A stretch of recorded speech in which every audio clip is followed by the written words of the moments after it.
प्रिय संगत जी, आज मैं आपके सामने एक अत्यंत महत्वपूर्ण और गंभीर विषय लेकर उपस्थित हूं। यह विषय हम सभी के जीवन से जुड़ा हुआ है और हमें अपने आध्यात्मिक मार्ग पर चलते हुए सदैव सचेत रहने की आवश्यकता बताता है। आज हम बात करेंगे उन संकेतों की जो हमारे घर में दिखाई देते हैं और जो ये बताते हैं कि कहीं हम प्रभु के मार्ग से भटक तो नहीं रहे, कहीं हमारे कर्मों से, हमारे विचारों से, हमारे आचरण से प्रभु की कृपा हमसे दूर तो नहीं हो रही। संगत जी, जब हम सदगुरु की शरण में आते हैं, जब हम भजन और सुमिरन का मार्ग अपनाते हैं, तो हमारा जीवन धीरे धीरे बदलने लगता है। हमारे घर में शांति आती है, हमारे मन में प्रसन्नता रहती है और हमारे जीवन में एक दिव्य आनंद का अनुभव होता है। लेकिन कभी कभी हम अपनी साधना में शिथिलता ला देते हैं, हम माया के प्रपंच में फंस जाते हैं और धीरे धीरे प्रभु की याद से दूर होने लगते हैं। और जब ऐसा होता है तो प्रभु हमें कुछ संकेत देते हैं, हमें चेताते हैं ताकि हम सही मार्ग पर वापस आ सके। आज हम उन्हीं 3 महत्वपूर्ण संकेतों के बारे में विस्तार से चर्चा करेंगे और यह भी जानेंगे कि हम कैसे अपने जीवन को सुधार सकते हैं और पुनः प्रभु की कृपा प्राप्त कर सकते हैं। पहला संकेत, घर में कलह, अशांति और नकारात्मक वातावरण का निर्माण। संगत जी, सबसे पहला और सबसे स्पष्ट संकेत जो हमारे घर में दिखाई देता है वह है निरंतर कलह, झगड़े और अशांति का माहौल। जब हमारे घर में हर समय तनाव रहे, जब छोटी छोटी बातों पर बड़े विवाद हो जाए, जब परिवार के सदस्यों के बीच प्रेम और सद्भाव की जगह कटुता और द्वेष ने ले ली हो, तो यह एक गंभीर चेतावनी है। हमारे महान संतों और गुरुओं ने हमेशा कहा है कि जिस घर में प्रभु का वास होता है, जहां सच्चे मन से भजन और सुमिरन होता है, वहां शांति और प्रेम का साम्राज्य होता है। कबीर साहिब ने कहा है कि जहां प्रेम है वहां प्रभु का वास है और जहां द्वेष है वहां से प्रभु दूर हो जाते हैं। संगत जी, देखिए, जब हम सुमिरन करते हैं, जब हम सतनाम का जाप करते हैं, तो हमारे मन में एक दिव्य शांति आती है। यह शांति केवल हमारे भीतर ही नहीं रहती, बल्कि हमारे आसपास के वातावरण में भी फैलती है। जब हम भजन करते हैं तो हमारे घर में एक सकारात्मक ऊर्जा का संचार होता है और यह ऊर्जा सभी परिवार के सदस्यों को प्रभावित करती है। लेकिन जब हम अपने साधना में कमी लाने लगते हैं, जब हम सत्संग से दूर हो जाते हैं, जब हम नाम सुमिरन को भूलकर सांसारिक विषयों में उलझ जाते हैं, तो धीरे धीरे हमारे मन में विकार आने लगते हैं। क्रोध, अहंकार, लोभ, मोह और काम, ये 5 विकार हमारे मन को अपने वश में कर लेते हैं। और जब ये विकार हमारे मन में प्रबल हो जाते हैं तो हमारा व्यवहार भी बदल जाता है। हम अपने परिवार के सदस्यों से प्रेम से बात करने के बजाय कठोर शब्दों का प्रयोग करने लगते हैं। हम अपने बच्चों पर बिना कारण क्रोध करने लगते हैं। पति पत्नी के बीच छोटी छोटी बातों पर अनबन होने लगती है। माता पिता और संतान के बीच दूरियां बढ़ने लगती है। भाई बहनों में आपसी प्रेम की जगह ईर्ष्या और प्रतिस्पर्धा ने ले ली। यह सब इसलिए होता है क्योंकि हमने अपने मन को काबू करना छोड़ दिया है। गुरु नानक देव जी ने कहा है, मन जीते जग जीत। जब हम अपने मन को जीत लेते हैं, जब हम अपने विकारों पर नियंत्रण पा लेते हैं, तो हमारा पूरा संसार ही बदल जाता है। लेकिन जब हम अपने मन के गुलाम बन जाते हैं तो हमारा घर नरक बन जाता है। संगत जी, यह कोई साधारण बात नहीं है। जब घर में निरंतर कलह होती रहे तो वह घर रहने योग्य नहीं रहता। वहां न तो कोई खुशी से रह पाता है और न ही कोई शांति से। बच्चे प्रभावित होते हैं, उनका मन पढ़ाई में नहीं लगता, उनका विकास रुक जाता है। बड़े बुजुर्ग दुखी रहते हैं और उनका स्वास्थ्य बिगड़ने लगता है। और सबसे बड़ी बात, ऐसे घर में भजन और सुमिरन का वातावरण नहीं बन पाता। इसलिए यदि आप देखें कि आपके घर में पहले की तुलना में अधिक झगड़े हो रहे हैं, अधिक तनाव रहता है, तो यह पहला और स्पष्ट संकेत है कि हमें अपनी साधना की ओर ध्यान देना होगा। दूसरा संकेत, आर्थिक समस्याएं, अनावश्यक व्यय और धन का अस्थिर रहना। संगत जी, दूसरा बहुत महत्वपूर्ण संकेत है जो हमारे घर में दिखाई देता है, वह है आर्थिक समस्याओं का निरंतर बने रहना। अब देखिए, गरीबी और अमीरी तो कर्मों के फल हैं, लेकिन यहां मैं उस स्थिति की बात कर रहा हूं जब धन आ रहा है लेकिन वह टिकता नहीं है। जब कमाई तो अच्छी हो रही है लेकिन बचत नहीं हो पाती। जब पैसा आता है और पता नहीं कहां खर्च हो जाता है। जब बिना किसी बड़े कारण के लगातार आर्थिक संकट बने रहते हैं। यह बहुत गंभीर संकेत है और इस पर हमें गहराई से विचार करना चाहिए। कबीर साहिब ने बहुत सुंदर दोहा कहा है, साईं इतना दीजिए जामे कुटुंब समाए, मैं भी भूखा ना रहूं साधु ना भूखा जाए। इसका अर्थ है कि हे प्रभु, मुझे उतना ही दो जिसमें मेरा परिवार पल सके, मैं भी भूखा ना रहूं, और यदि कोई साधु संत मेरे द्वार पर आए तो वह भी भूखा ना जाए। यह कितनी सुंदर प्रार्थना है। यहां लालच नहीं है, यहां संतोष है, यहां दूसरों की सेवा का भाव है। लेकिन आज के समय में हम क्या कर रहे हैं? हम लालच में पड़ गए हैं। हम दिखावे में विश्वास करने लगे हैं। हम दूसरों से आगे निकलने की होड़ में शामिल हो गए हैं। पड़ोसी ने नई कार खरीदी तो हमें भी लेनी है, भले ही हमारी जरूरत ना हो।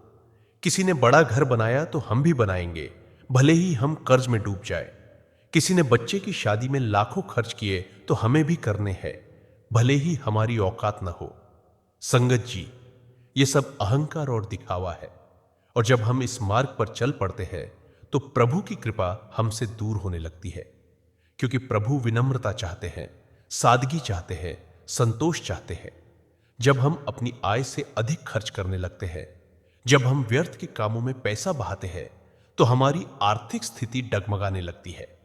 और सबसे दुखद बात यह है कि जो धन हमें सेवा और दान में लगाना चाहिए, जो धन हमें गुरुद्वारे या मंदिर में लंगर के लिए देना चाहिए, जो धन हमें गरीबों और जरूरतमंदों की मदद में खर्च करना चाहिए, वह हम फिजूल खर्ची में नष्ट कर देते हैं।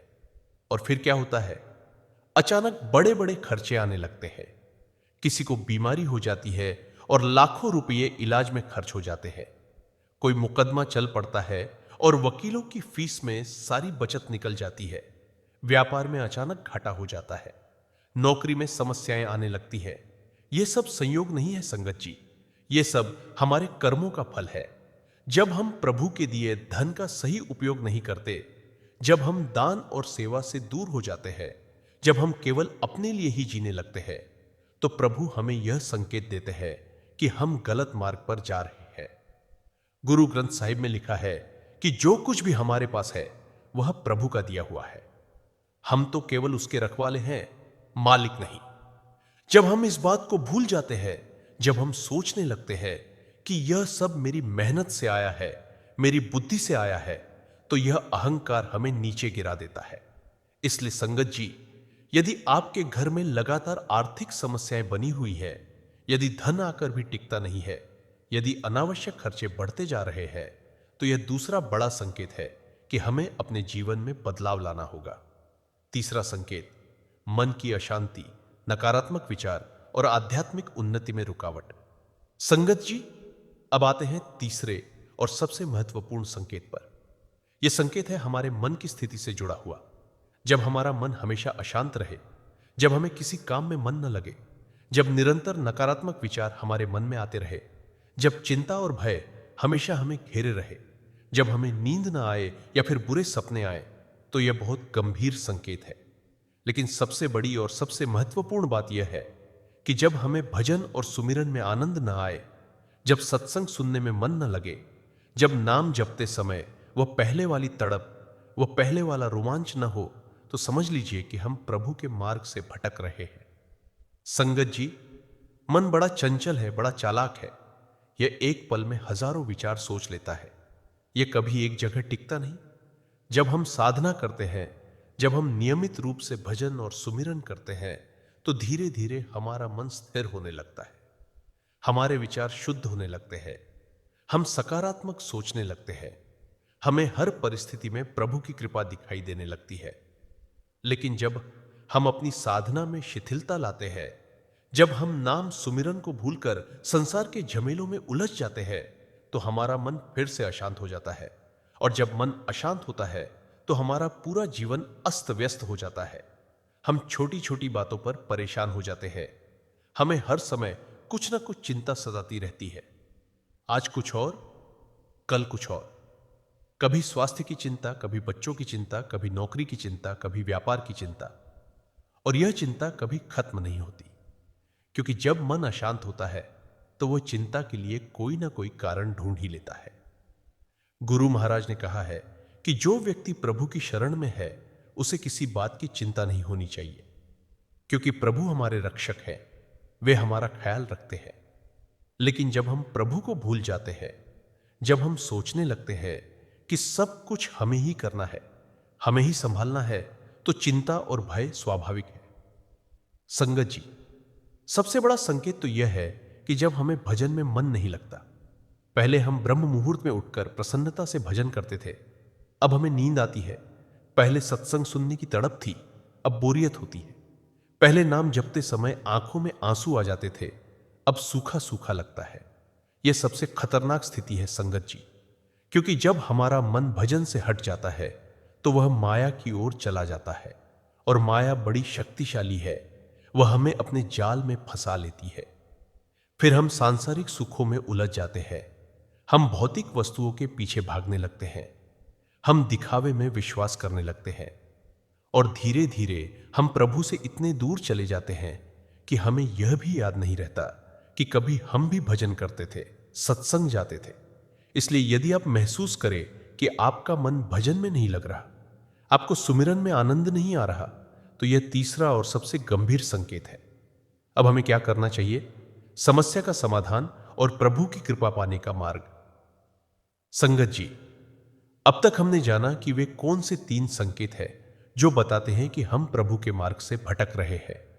लेकिन अब सवाल यह उठता है कि यदि ये संकेत हमारे जीवन में दिखाई दे रहे हैं तो हमें क्या करना चाहिए?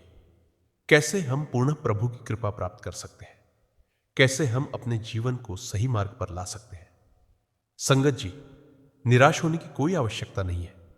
प्रभु बहुत दयालु है, वे बहुत कृपालु हैं। गुरु महाराज की कृपा असीम है। बस हमें सच्चे मन से प्रयास करना होगा, अपने आप को सुधारना होगा।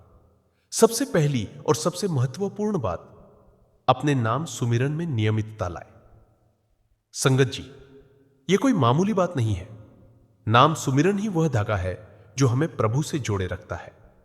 जब हम नियमित रूप से सतनाम का जाप करते हैं, जब हम प्रतिदिन निश्चित समय पर भजन करते हैं, तो धीरे धीरे हमारे मन में परिवर्तन आने लगता है।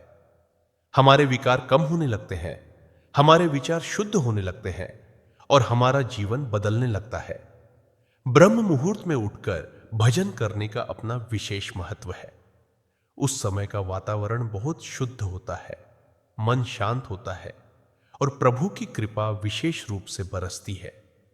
इसलिए चाहे आप केवल आधा घंटा ही कर पाए, लेकिन नियमित रूप से करें। जब आप सच्चे मन से पूरी श्रद्धा से नाम सुमिरन करेंगे तो प्रभु की कृपा अवश्य होगी। दूसरी बहुत महत्वपूर्ण बात, सत्संग में नियमित रूप से जाए। संगत जी, सत्संग का महत्व शब्दों में बयान नहीं किया जा सकता।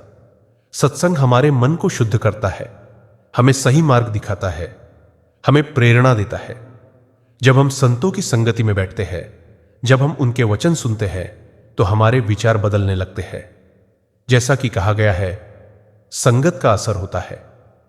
यदि हम अच्छे लोगों की संगत में रहेंगे तो हम भी अच्छे बनेंगे, और यदि हम बुरी संगत में रहेंगे तो हम भी बुरे बन जाएंगे।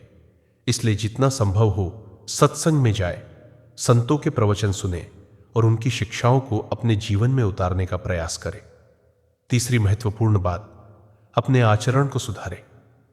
संगत जी, केवल भजन और सुमिरन काफी नहीं है, हमारा आचरण भी शुद्ध होना चाहिए। घर में सभी के साथ प्रेम से बात करें, किसी से भी कठोर शब्दों में बात ना करें। क्रोध को त्यागें, क्योंकि क्रोध हमारी सारी साधना को नष्ट कर देता है। अहंकार को दूर करें, क्योंकि अहंकारी व्यक्ति को प्रभु कभी पसंद नहीं करते। विनम्रता धारण करें, क्योंकि विनम्रता सबसे बड़ा गुण है। गुरु ग्रंथ साहिब में बार बार कहा गया है, निंदा किसी की ना करो। जब हम किसी की निंदा करते हैं तो हम उसके पाप अपने ऊपर ले लेते हैं और अपने पुण्य उसे दे देते हैं। इसलिए किसी की भी निंदा ना करे, चुगली ना करे, झूठ ना बोले, सच्चाई के मार्ग पर चले। चौथी बात, सेवा और दान करें। संगत जी, सेवा करना बहुत बड़ा धर्म है।